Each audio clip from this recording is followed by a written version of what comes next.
Hello, everyone. Very good morning from India. We are super excited to be a part of UR2020 and fortunate enough to use this esteemed platform to showcase our project on reinventing the spirit of community-based disaster risk management in India, specifically in certain parts of India.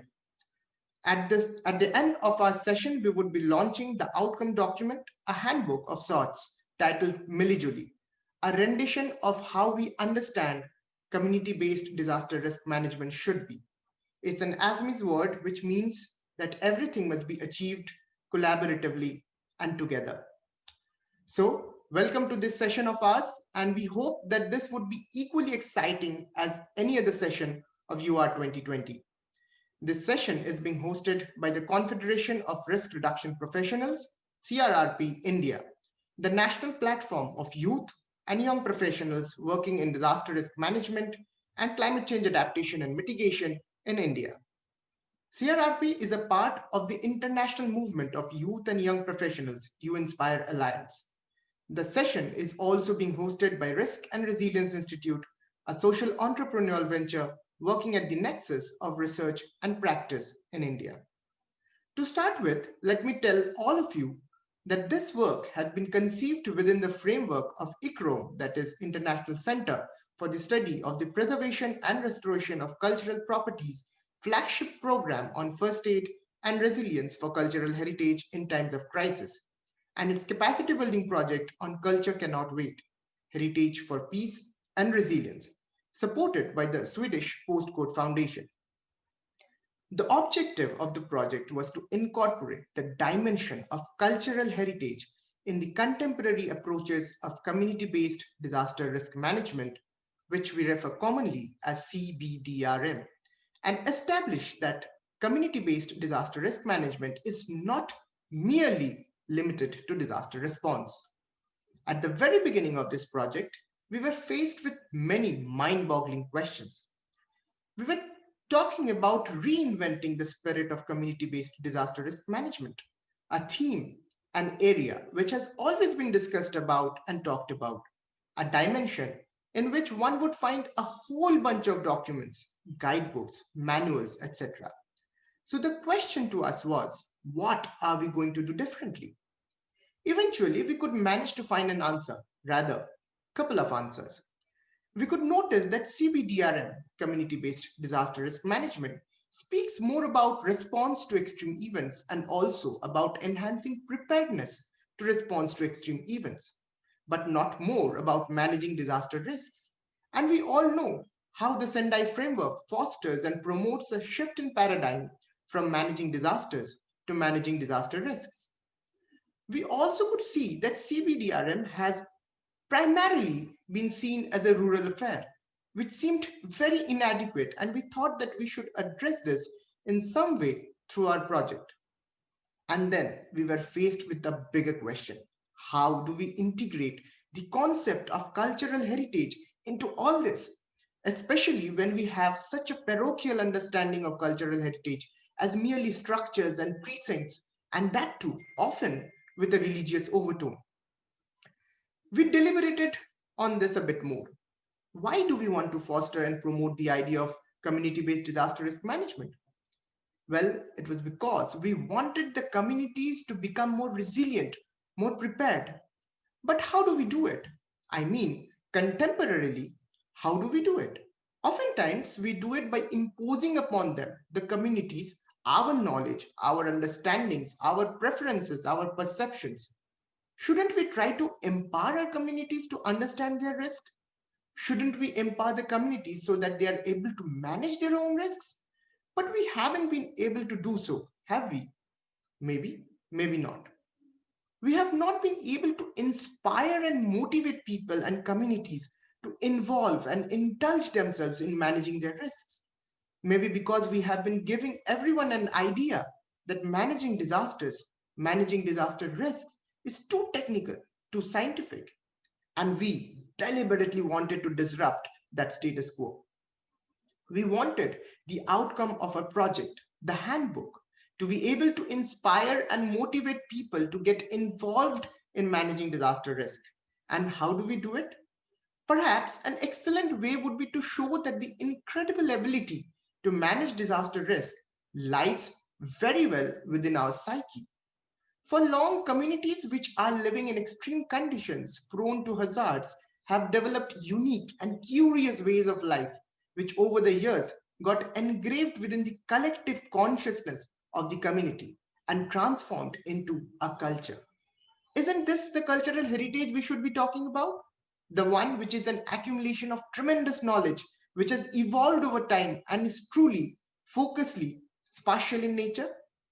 Thus, we decided to develop a handbook in the form of collection of inspiring and motivating stories from the remote areas of a state in India, Assam, about communities which are usually relegated as vulnerable and how they have been leveraging their collective consciousness as communities for years to manage their disaster risk. Stories of how community survives, jumping from one island to another. Stories of a community which considers flood as a boon rather than a bane. Stories of communities who managed their economy simply by being patient and courageous enough to develop and grow resilient variety of crops. Our project was a journey to collect such stories, such cases, so that we can show that everyone and anyone can manage their disaster risk, and also to show how we can truly be risk literate and risk savvy by looking at our past, learning from so many communities, and using that knowledge to be sensible about our present so that we ensure a safe and resilient future. In fact, in course of our project, we even tried to engage with the community, breaking the shackles of mobility restrictions imposed by COVID-19 through electronic means, ensuring that all protocols in places are followed. We tried to use a creative way to get talking with youths about issues and risks of a fast-growing metropolitan, and we have modeled our approach, our methodology into a framework, and we have made it available in the second section of our handbook. We have with us today our team consisting of young professionals coming from different sectors and different walks of life, architects, social scientists, management professionals, and we would talk to them about how this project materialized, how different are the perceptions of disaster risk and resilience, how different is this outcome document, Mili-Juli, from any other document on community-based disaster risk management, and how those of who are new to the arena of DRM felt to be a part of this project, and how this was indeed an embedded way of procedural capacity building in itself. Before we begin our session, let me just mention that we would be accepting questions through the chat box and would answer them at the very end of the session.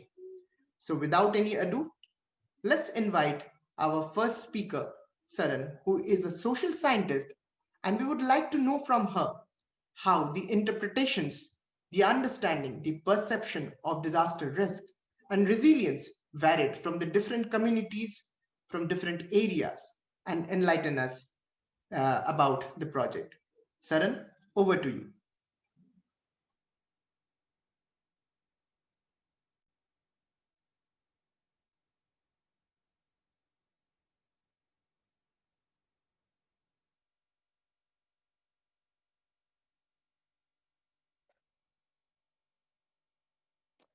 Greetings to one and all. My name is Saran Prakash. It was an honor for me to be a part of this much enriching project with a team of young professionals from different academic backgrounds. Today, I'm here to share my views on a diverse understanding of disaster risk and resilience and make an attempt to identify where and how they differ in rural and urban contexts. Some of the significant lessons of this project and the process of making this handbook has been the diverse comprehension of what constitute urban and rural disaster risk and resilience and the role of development in it, as was evident in more developed and less developed places in Assam. The bottom line here, as I must mention right at the beginning, is that while there are certain points where rural experience with disaster departs from that of the urban, the rightly discovered belief that disasters are not natural highlights that there is linkage and similarities between the two said experiences. Yet, in order to identify the links and why the linkages are needed for a safer and more resilient society in general, some differences between the two experiences can be looked at. In the past 2 decades of deciphering disasters, there have been several factors that have been identified to be playing crucial role in risk and resilience, some of which are: while we are pacing up our efforts towards the dream of what is being called Digital India, according to an article published recently by Financial Times, over 70% of rural India does not have access to internet. Broadband penetration in rural India is still very limited, making rural-urban divide, uh, and with urban spaces at an advantage with higher broadband penetration. Cost-free intranet access in certain areas in the urban spaces is an example of the same, which is absent in rural areas. Resultantly, then, even if online organized, are they really reaching the last mile? As a result of better infrastructure in the urban areas, like the metro connectivity and cab services, prospects of growth get concentrated in urban areas. Young people from rural areas choose to move to the cities that seemingly hold promise of greater freedom and work opportunities. And in particular context of times like these, when the pandemic has crippled the entire world, when urban areas are also facing the brunt of limited access to resources, rural areas are even more slowed down because the efforts towards betterment of everything were largely concentrated in urban areas always. There is one resource in India that is available in abundance, that is environmental waste. Over several years, some resilient villages in India have been working towards remaining relevant and adapt to change without losing their valued traditions and skills that have survived down the ages, thus practicing and ensuring sustainable ways of living in their respective communities, in which they can be noticed to be more connected with each other, which can also facilitate better coordinated disaster response if appropriately planned. However, there are yet some important areas where the situation in urban and rural spaces stands similar. The systems in both places are interconnected. For example, for people in urban areas to be able to consume healthy food, farmers in rural areas have to be supported with not only incentives, but also be capacitated with knowledge about preparedness for extreme event situations to be able to protect the crop when the need arises. And luckily for everyone, unlike what is incorrectly believed, people in rural areas are aware of their perils and strengths. All they need is a little support and recognition of their effort and guidance to sustain them in the longer term. Both urban and rural spaces have political structures in place for people to participate in policy making and execution processes. Then the need now is to identify the root causes of emerging problems and take action in context of disaster risk at the local level, because resilience has to be understood not as an outcome, but as a continuous process of involving, learning, adapting, anticipating, and finally improving grassroots structures, aiding actors and supporting functions. Natural hazards. This is the biggest and happens to be the most important common element of both rural and urban spaces. Floods happen in a city like Guwahati, as well as in rural areas like Nagaon also. Some scholars have contended that loss of life and environment, the property takes place more in cities because as a result of more development, cities are congested and they make a permissible environment for the easier transmission of, let's say, contagious diseases in heavily crowded places and quicker logging of water because of uneven and haphazard construction of roads and buildings. The question to ask here is, why is this happening? From the CBDRM activity that we conducted as part of this project, we learned that a crowded Guwahati is a recent development. Construction of high-rise buildings for malls and apartments for people to stay is not actually any traditional feature of Guwahati. What in fact led to such new age construction was the increase in population in Guwahati, mostly as a result of rural to urban migration. As mentioned earlier in this presentation, since opportunities for employment and academics concentrate in urban areas, people move out of their villages and why not? And as more and more people had to be accommodated, apartments came up. Now what is happening is disasters. If we peep into rural settings, the situation is not very different. Not everyone chooses to migrate to the urban areas. Those of us who choose to avail opportunities in the cities make use of them and settle down in the urban areas permanently, never wanting to go back. All the knowledge gained and skills learned are concentrated in urban areas yet again, even in this way. Those who remain in the rural areas, however, are still divorced from the access to better education, which can tell them that earthquakes do not kill people, it is buildings which do. They lack skill training opportunities, which can teach them that if life buoys are not available, plastic bottles filled in backpacks can help when it is flooding heavily. And more importantly, a natural hazard comes and goes, but a disaster remains for a length of time. And before people can bounce back better, it is time for another natural hazard yet again. And period.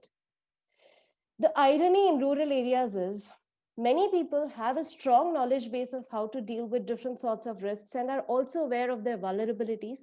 But due to the factors, let's say sometimes insufficient access to resources, unawareness about a certain process set up by the authorities, and also crucially, the underlying social differences that are comparatively more evident in the rural areas, people's exposure to different sorts of risks remains higher.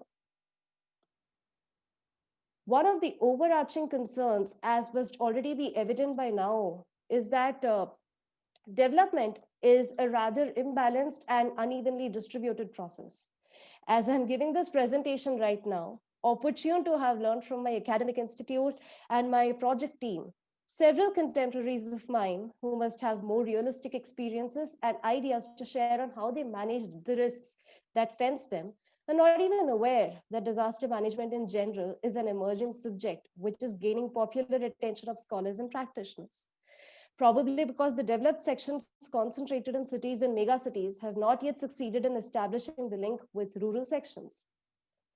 Francis Fukuyama, in his book Trust, the Social Virtues and Creation of Prosperity, writes on the roles that trust and collaboration play in enabling individuals to compete in a rapidly changing and interconnected global marketplace. Although his focus was on economic life, how are the needs in the context of disaster risk and resilience any different?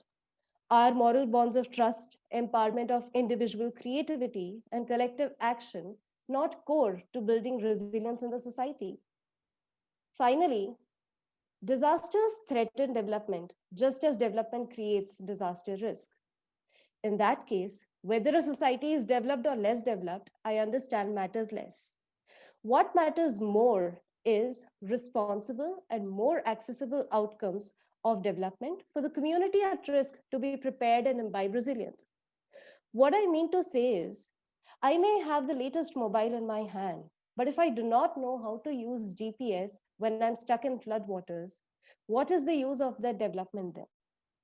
But I'm a resident of a village in Assam, and even though I do not have any access to real-time data of floods and the real-time data of the movement of clouds, I am making use of the knowledge shared by my foreparents about identifying the indications of floods with animal behavior. So I will take necessary steps and make it through the floods. Both in rural and urban areas, as we understood from this project, the path to more prepared and resilient societies begins from holistic planning. And how do we know that we are on a dependable path to reducing risks and increasing resilience? Well, while a large part of it depends on trials and errors and retrials, the key to understanding disaster risk is by recognizing that disasters are an indicator of development failures, meaning that disaster risk is a measure of sustainability of development, thus reminding us of the long room to go. Thank you. Thank you, Saran, for that wonderful summarization of how we saw our project and how we understood the various interpretations and understandings of disaster risk and resilience. In fact, you made the divide between the urban and the rural very clear, and how we have been relegating those communities as vulnerable where there are actually so much to learn from. Thank you for pointing that out. And in fact, you also mentioned that how resilience should be understood as a process, not merely as an objective that we intend to achieve. It was a perfect summarization of what we have learned throughout the course of a journey.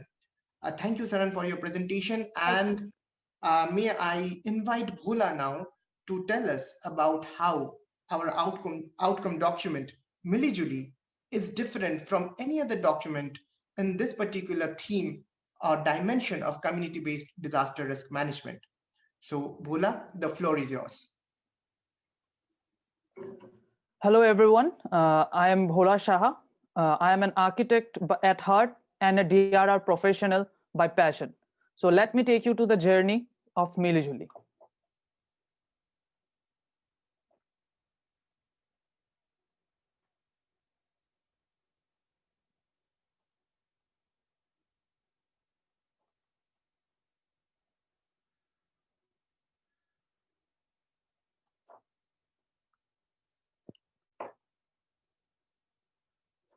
So when we say of Mili-Juli, how is it different, or is it just a documentation of CBDRM? Mili-Juli is not just an outcome of an exercise that has been done by us, but it is also an expression of emotion attached to the traditional practices of Assam. So let's start with what Mili-Juli is.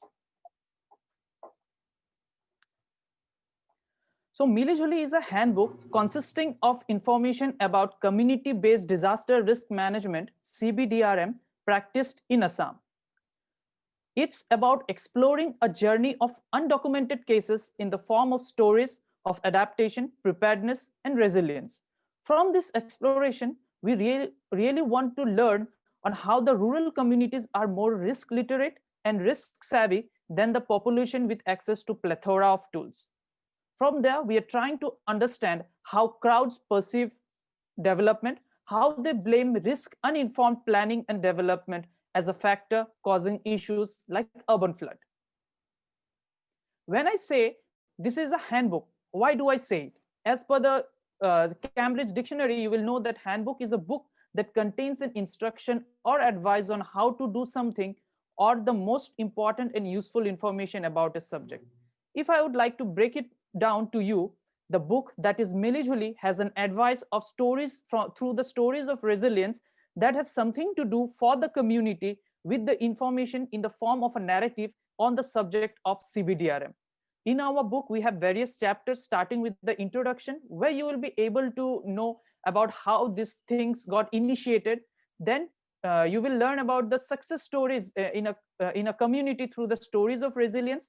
Then we try, which is in a graphical format, of course. Then the narrative part, where we try to narrate it down the whole story, where the researchers or the readers can get all the required information.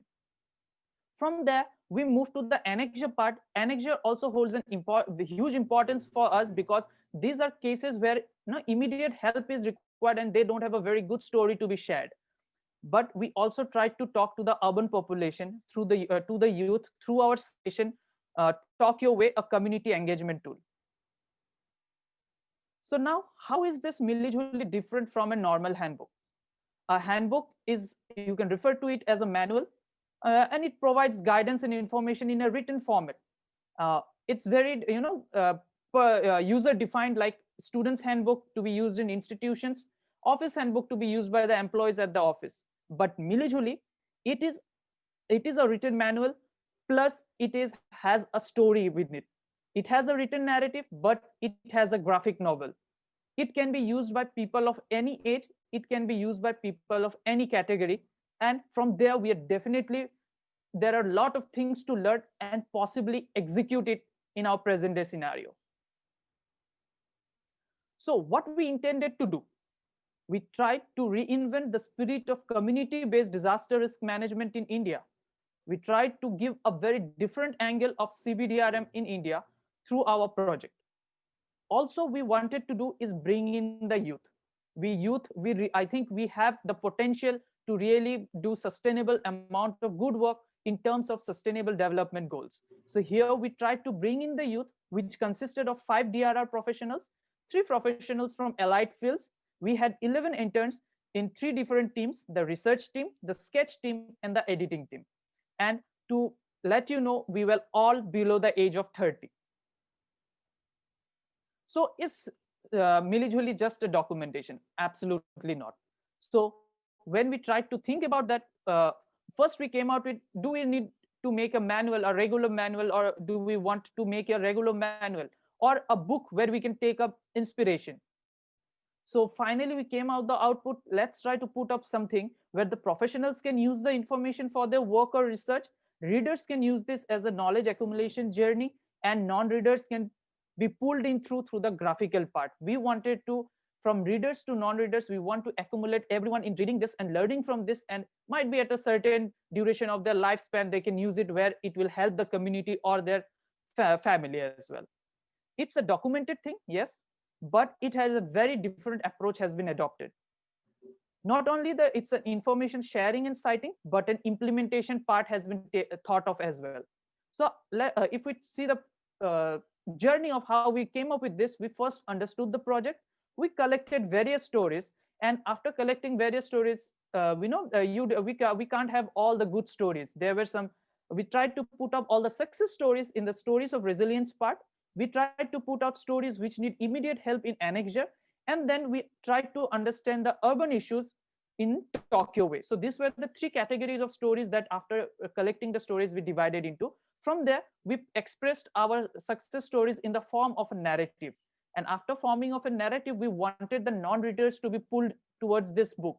So we went for the graphical novel in the form of a story of resilience. Now the journey. The journey that we have been talking about is like taking examples from various states of Assam. We started with Guwahati. Then from there, we went to the wetlands of Nagaon, where you will understand how the wetlands are a mode of survival for the villagers over there. Then we went to the black rice of Gwalpara, where you will understand that flood became a boon for them. Then floods of Dhemaji, how they adapted to the floods. Then the char areas of Barpeta, where these are small islands been formed, and due to flood, they have to make a constant changes because their islands in one flood may be going away. Then we have the Changhars of Majuli, a very traditional way of saving themselves from the flood, the construction techniques of the houses. Then we have the Dongs of Baska, a very traditional way of irrigation. Then we have the medicinal plants of Assam.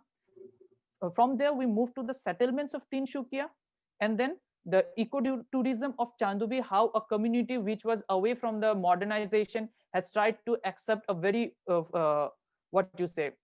modern approach and trying to save their ecological diversity as well through the ecotourism. And finally, moving to the larger part of Assam, which is very well known for its weaving.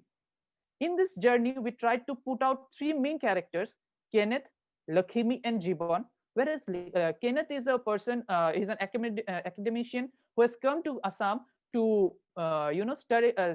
study his basics for PhD and try to find his objective, what you really want to do. Lakhimi, on the other hand, is a friend of Kenneth as well as Jibon, but she is a resident here and has proper background knowledge on this kind of matter. And Jibon is just a entrepreneur who is based in Assam. Moving ahead with these three main characters, we move to the journey where we talk to various different kind of people, and these are some snapshot from the book where you will see we have tried to put the original output that we want just in a different format. There were various groups that were talking to these people who had made a change in the society or have given us ample amount of useful information, trustworthy information on the things to be done, on the things that has been done in these places that I have mentioned. Coming from there, the journey. Now, if you see, we had tried to come up with an outcome from our perception of thoughts from the whole team, that the Assamese Japi and the SDGs, if you see in Assam, the stories that you will be reading in these books, they will have most of the SDGs covered. And the greater thing is that I think they don't even know what is sustainable development goals are, this rural people, but they are following this 17 goals. And then unknowingly they are taking ahead of towards achieving the sustainable development goals. So this book is a story of information that will show that how these rural communities are really providing a huge helping hand in helping us in achieving sustainable development goals. Thank you. Thank you, Bola, for that wonderful enlightenment that you had about our handbook. In fact, you made it very clear, explicitly clear, that we did not try to miss any particular group of people so that they can access and they can take advantage of this handbook. This handbook is not only a narrative which can be used by academicians, it's also a graphic novel which can be used by any youth coming from any walk of life, any sector, and try to understand what community-based disaster risk management is.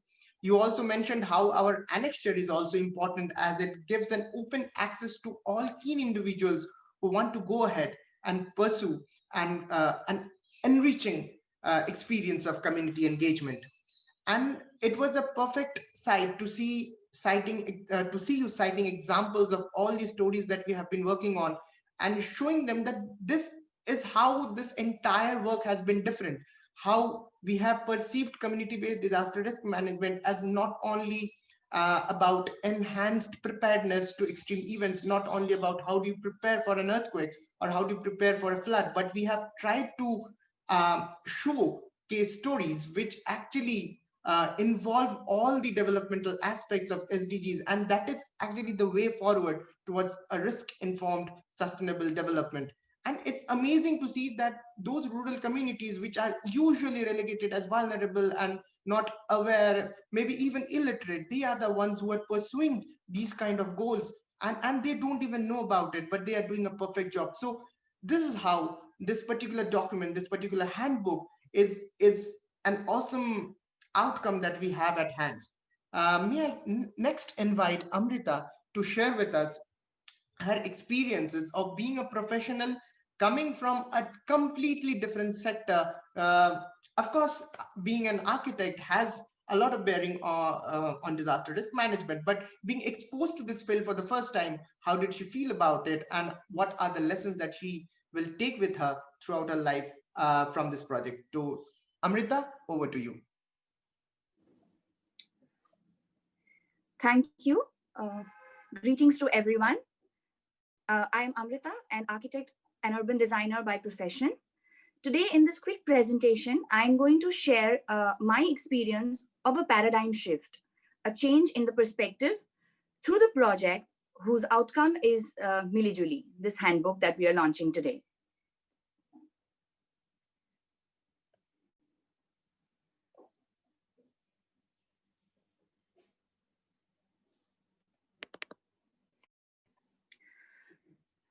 Being a part of this project was indeed an eye-opening act. And as I mentioned, I am an architect by profession. So the way I look at things was more or less shaped out of my architectural education.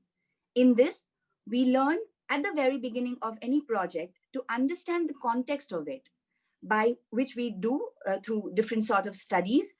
For an example, like site studies, user studies, literature studies, requirement studies, etc., etc. There is an inherent quality in architecture which imparts a sense of responsibility on the fraternity to be the decision makers of the field in designing of built environments. Then, of course, there are precedent architects whose work are referred to as remarkable in the journey of evolution of architecture. And the budding architects have a tendency to be aspiring to achieve a similar stature. This can loosely be termed as a master architect or a celebrity architect syndrome. In this process, more often than sometimes, architects tend to position themselves on a superior platform in this process of designing a built environment. Though, or despite an understanding of context, which is very, very crucial in the field of architecture. Also, there is a tendency of the fraternity to prove themselves to be the best decision makers in the domain of designing built environments. The overwhelming idea of creating a space and owning it to your own credit overpowers an individual take on design supersedes the idea of context understanding in a lot of the cases. Also, the understanding of architecture emerges out of an expression of life. So since it is a field which is very, very closely related to built environment, by built environment, we mean to refer both built and the unbuilt. The environment where we function, where we operate. So it is actually inevitable to detach life from architecture, and hence architecture on a finer sense can be termed as a gesture or an expression of life. Now, going to a little detail of the specialized field that I come from, which is urban design. Initially, as the name suggests, urban design was confined to the designing of cities.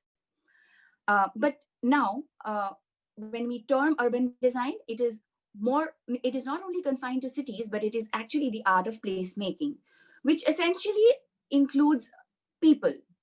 So it is very, very closely related to a lot of people who uses places in the public domain.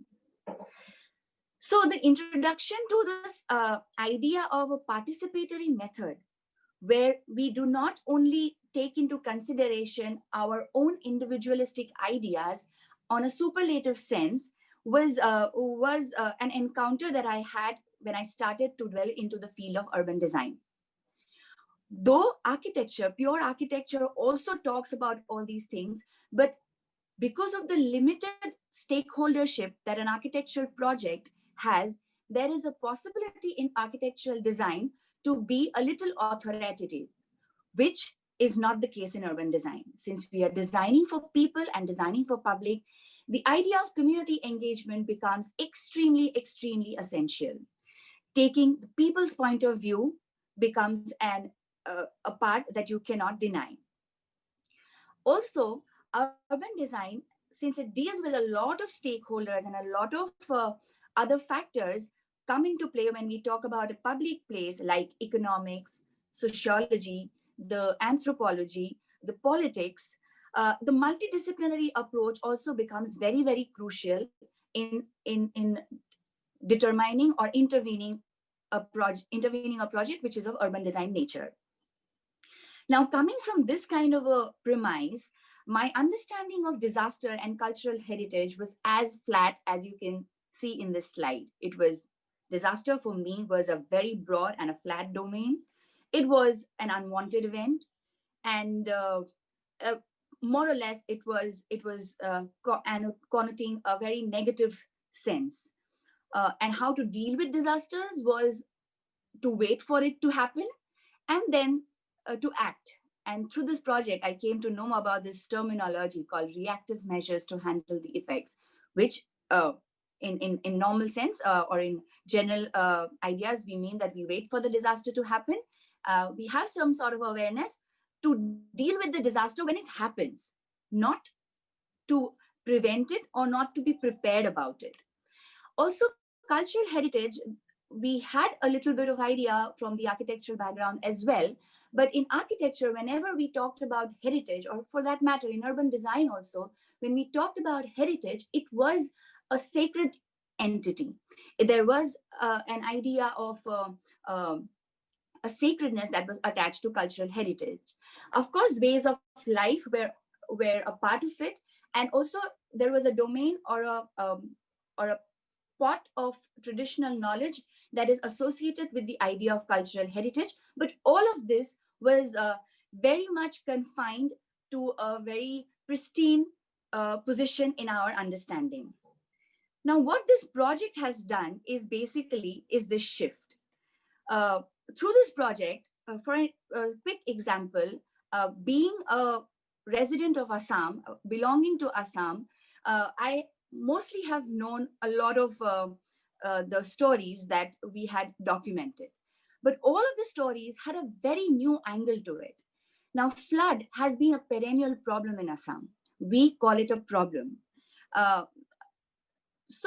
But when in this process, when we tried to find out people's perspectives, we found out that at a lot of places, flood, as Ripal mentioned in his deliberation also, that in a lot of places, it is termed as, or it is considered as an opportunity. Because after flood, you have siltation for a very good crop which is a prospect for a very good crop in the next year. So this shift from disaster as unwanted events to opportunities or ignition of ideas was something that was a very big revelation. Also, cultural heritage was something in architecture which we sort of trying to find in structures, in temples, in premises of campuses. It was sacred and it was complex. But through this project, we found out that that wasn't the case. Cultural heritage was found in practices which are very, very household. For an example, Changhor, which is a traditional stilt house, is very common across Assam. For us, it is very, very familiar. But then we had actually never looked at it from a technical or a measure that can actually contrast or compete with the idea of disaster risk resilience or mitigation. So this again was a very big revelation for me. Cultural heritage as sacred and complex to the idea of it from household, familiar, and simple. So more than theoretical understanding in this project, we did it through that. We did the understanding through diagnosed examples. There were, of course, new findings, and involving communities' perception was the guiding factor. So the things that were sort of were going down or was not given that much importance in our architectural practices was something that we can make a balance in this project. Of course, rediscovering traditional knowledge was something that we found out, and we also found out that the traditional knowledge had that much of strength to contest the contemporary complex challenges that we face in the modern world. Finally, the beauty and the efficacy of simple methods for these complicated issues of this postmodern, neo-urban society that we live in. So, Mili-Juli was a combined effort and act of togetherness, which very effectively also showcased the core of Assamese mindset, the society, Assamese society and Assamese people who very efficiently work through negotiation and work out a very convenient and very beautiful way of their own living. Thank you. Thank you, Amrita, for that wonderful account of how you felt about the entire project and how there was a shift in your understanding about our field of disaster risk management. It was, I'm sure that everyone here is as excited as I am to hear from you what you have actually learned in this project. Particularly, I would like to point out how you talked about the perception and understanding of risk that varies from one community to the other. For example, flood, which is often referred to as a disaster, becomes a necessity of development for a community in Assam. And I think this completely justifies why we are promoting the dialogue of disasters are not natural, because flood, being a natural hazard, has been utilized as an opportunity by communities and people to their effect. And so this hazard is not a disaster at all. So this perfectly justifies why disasters are not natural. And in fact, I also like the phrase that you brought on, that cultural heritage is simple. And it is simple to the extent that it can be seen and felt at the level of a household. This is a wonderful way of understanding what cultural heritage actually is. Thank you so much, Amrita. Thank you for being a part of this project. And thank you for enlightening all of us with your understanding, with your insights. May I kindly move on to Diksha now, who also comes from a field which is not core disaster risk management, and we would want to listen from her how she felt about this project and are there any learnings for her being an outsider in the field. But now, of course, she is a professional. So over to you, Diksha.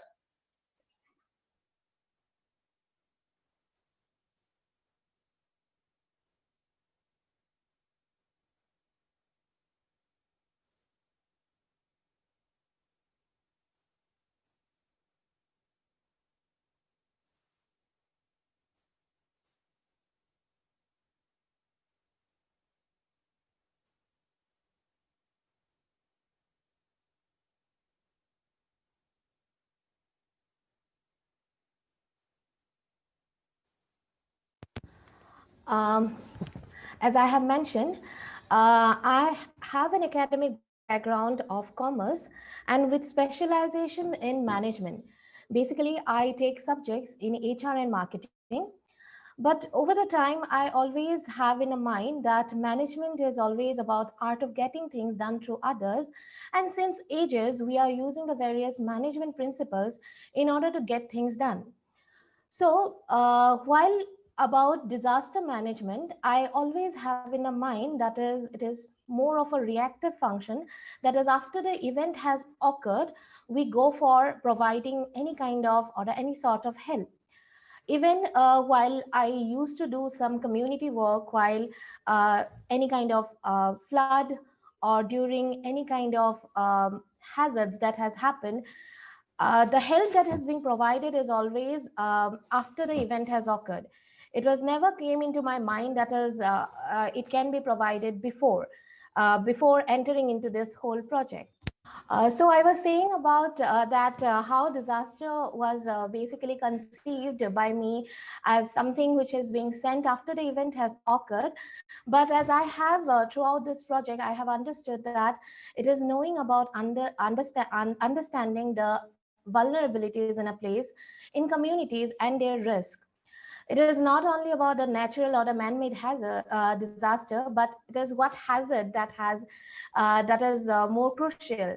And disaster risk management is wide and proactive, which tries to understand the risk from the very beginning.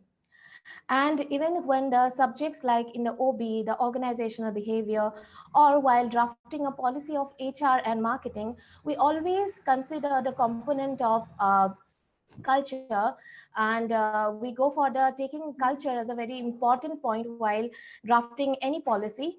But that limit the idea was limited only to the belief and views and opinions and customs that a society has already. But throughout this project, that I understood that culture and cultural heritage is a more of a way of living. It is a way of celebration of festivals and belief system, traditional knowledge, and it keeps on evolving from time to time. My encounter with this particular project was through the concept of Bihu, when one of the team member I have asked me to do a research and to share the story of Bihu with them, and also how it is an intangible heritage of Assam. So for me, Bihu is basically a festival of Assam. It is a celebration of the rich community and a celebration of the agrarian society and an ode to the new year and harvesting season. Being an Assamese, Bihu is not just a word for me. It is a feeling for all the Assamese people along with me. So it is a celebration of the harvesting season, and it is not only about celebration in a happier way. It is also a festival of scarcity. So we have primarily three Bihu, that is a Rongali Bihu, which is a festival of happiness or the starting of the harvesting season, the Kongali Bihu, that is a festival of scarcity, and Bhugali Bihu, the Magh Bihu, which is a festival of feasting. So this was my idea about Bihu, or the intangible cultural heritage. But the anything which is a high and high emotional and traditional value can also be a part of the intangible cultural heritage. And over the time and over this whole project, when I have understood that the high emotional and traditional value can also be an intangible cultural heritage, I have started taking more interest in this whole project, and I have started to relate with the disaster risk management and the relation with the intangible cultural heritage. The people and communities from the very beginning have their own mechanism, system, practices through which they are handling their troubles and handling their troubles. Over the time, people have developed few certain ways of handling that there are problems that is thrown at them. And Assam, being only aligned with the mainland India through a corridor, is always being neglected, or is always seen as a far land state. So most of the time what happened, though we have a very rich culture, though we have a very um, is abundant with nature and beauty, we have few problems uh, which were not considered as a problem. And at that particular time, the communities have come up and communities have taken up various steps in order to cope up with the various problems that is being thrown at them. So I understood this whole concept through the stilt structure or the changar, which is a very um, concept or a very humble concept that is there in Assam. So changar is a concept which is or the changar is a place which is a stilt structure, and it provides shelter to the people as well as to the animals, and protection, and it provides protection from the wild animals, as it is higher of the height, it is height wise it is high. So in that case, during the flood also, it is not only giving the shelter to the people, but it is also through this courtyard, which is known as tanging. So through this courtyard, it is also helping the people whose houses has been flashed away in during the flood. So that is where I have understood the concept of community-based disaster risk management, where the locals have come up and the locals have provided that particular help. So here the concept and here the element of disaster management, cultural heritage, and CBDRM was more open to me, and I have understood in a broader manner. And through this whole project, I can say that these are my experience. That is, I have rediscovered the intangible heritage of Assam, as Amrita has also rightly said. That is, we are from Assam and we know many stories, but a new angle and a new perspective has been given to all the stories, which was lacking when we used to see it in a different way. Like flood was a problem, but it is also required for the harvest of Assam, and this harvesting of for the agriculture of Assam. So the change in perspective has come up. It is a promotion of the community spirit, the relation of the natural and the cultural components. This was very clear to me during this whole project. Understanding the problems and associated in the various places in the region, we have tried to understand. And while doing this particular project, we have tried into knowing about the more sustainable ways of living through this traditional practices. And a very important thing we have learned in this whole project is what people wants, actually what people wants, and how they are coping up with the various problems, and how they are handling the various problems that are there in their culture and in their overall environment. So this through this whole project, I understood that there is some practices that is being followed, which is required to be there. And also, we, in order to bring it to the highlight, it is through the Mili-Juli, or it is through the book, we have tried to highlight it, the traditional practices, and also um, the uh, the um, the mechanism or the structures that they follow. Thank you. Thank you. Thank you, Diksha. Thank you for sharing with all of us your wonderful experiences about the project. Before we move on to the last segment of this particular session where we launch our handbook finally, there's a question that we have received, and I would like to briefly answer it.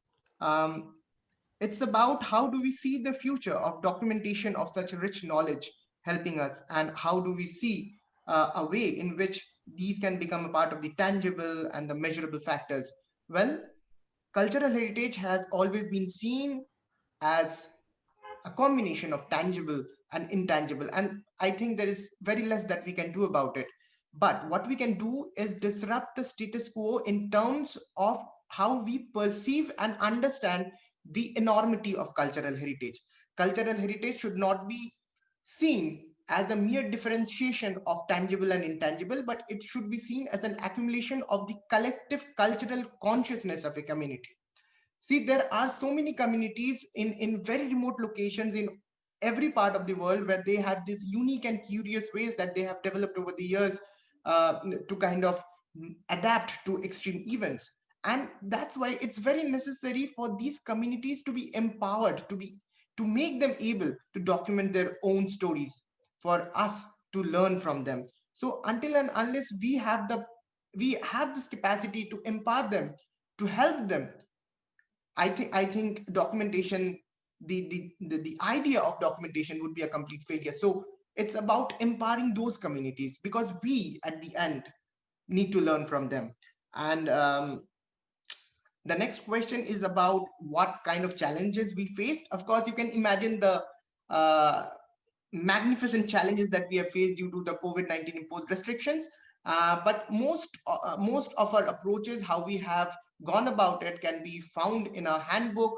The tool that we have developed about community engagement is also in our handbook. So I would request all of you to kindly go through our handbook. So finally, the moment is here, and I would like to share my screen and make our handbook available to all of us.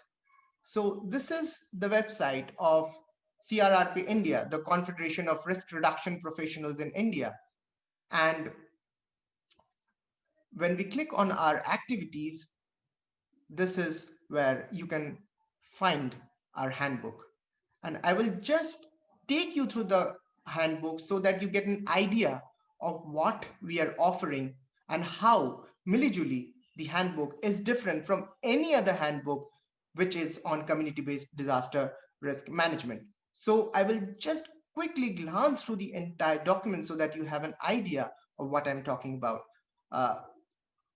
As Bhola and mostly all of us speakers mentioned, that this handbook we have developed so that it can cater to all the sections of the society.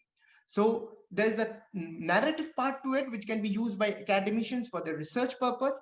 There is also a graphic novel part to it, so that anyone and everyone is at least interested to know about how cultural heritage can be integrated into disaster risk management. Because for long we have seen the phrase being used as disaster risk management for cultural heritage, but we often we often kind of avoid understanding that cultural heritage, that immense and tremendous knowledge, can also be used in disaster risk management. But how do we propagate it?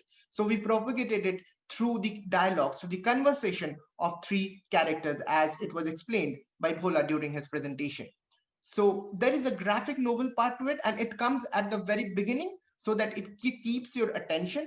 And it is basically a dialogue between three of these characters while they travel throughout Assam, in distant districts, in remote areas, and try to learn about different types of ways of life that people are living. And every story begins with a page of information about some keywords, location specifics, and some key takeaways. And then there is a whole graphic novel about that particular community that comes up. So this is how the handbook goes. The first 10 stories of resilience that we call has been depicted in this fashion. But then we also thought, how would this be useful to academicians, to researchers, to people who want to know more about these curious ways of life?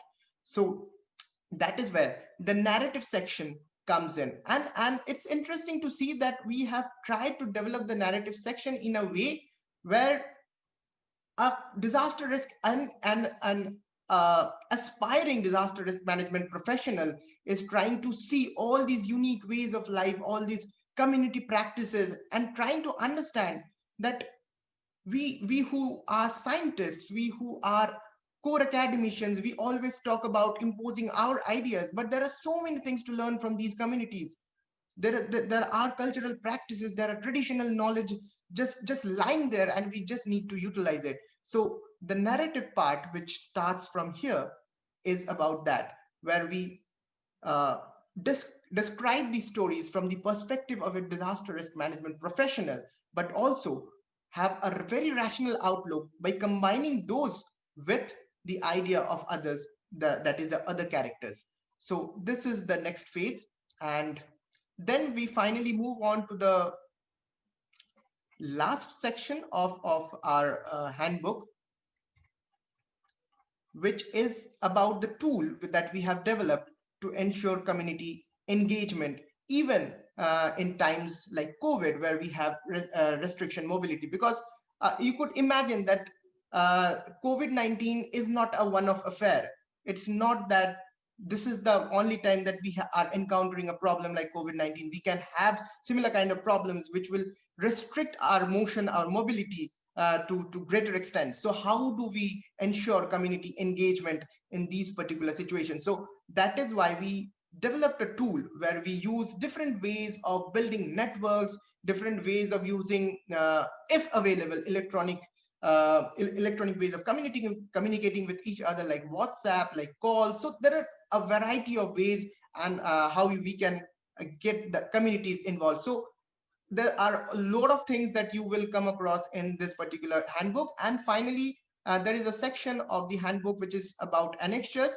These are those particular communities where a keen individual who wants to experience of how to get indulged in community-based disaster risk management can easily get involved. So these are some open avenues where one who is interested can be a part of it. So that's about it, about our